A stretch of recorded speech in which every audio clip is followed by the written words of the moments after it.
says, you always say that we are from Ahl Sunnati wal Jama'ah or Ahl Hadith. Where did this come from? At the time of the Prophet ﷺ, they were all Muslims. True. Then what happened afterwards? They remained to be Muslims until what is known as a Shia came to existence. And they started dividing the Ummah.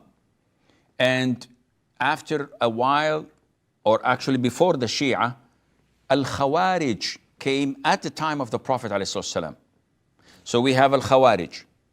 Then we have the Rafida, Shia. Then we have Al-Murji'ah.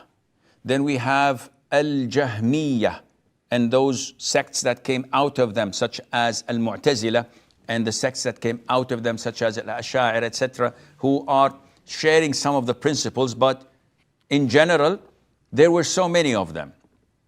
So basically speaking, when someone asks you, what are you?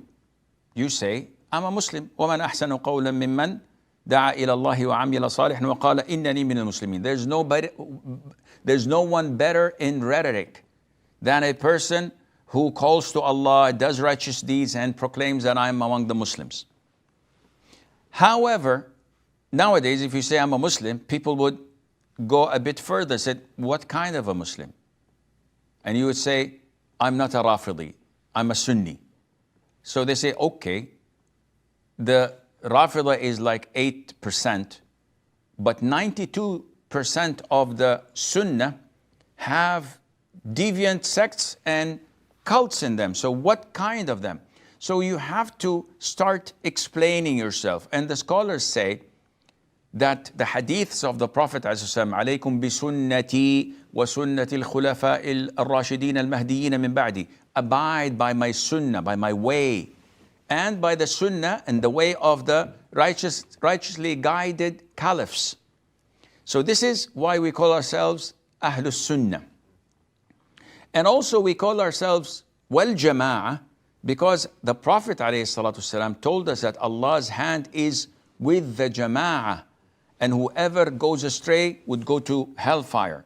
So the scholars selected this terminology, this name, Ahlus Sunnah wal Jama'ah, that has no sect, that has no cult that it attributes itself to. Rather, anyone who says Ahlus Sunnah wal Jama'ah by default has to go back to the Sunnah, which is the Hadith, which is the guideline that he walks and abides by, and the Jama'ah of the Muslims. So he abides by the Muslim ruler, whom Allah Azza wa Jal and His Messenger ﷺ ordered us to obey, the Muslim ruler, even if he was sinful. So this is where it came from. And nowadays, ignorant people may come and say, this was not at the time of the Prophet ﷺ. True. Also, printing the Quran was not at the time of the Prophet ﷺ, but it is a necessity, and it was needed.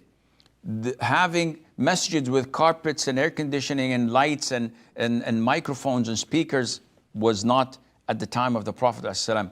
But again, so it is not for laymen to come and just simply scratch off things they don't understand or they cannot comprehend. Rather, it is for the scholars of the deen.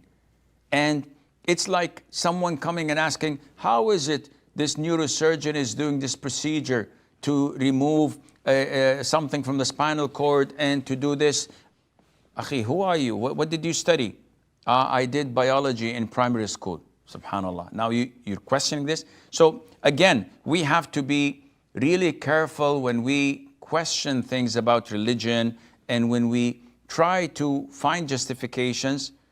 Ask. This is totally permissible, but not object. And there's a big difference, and Allah knows best.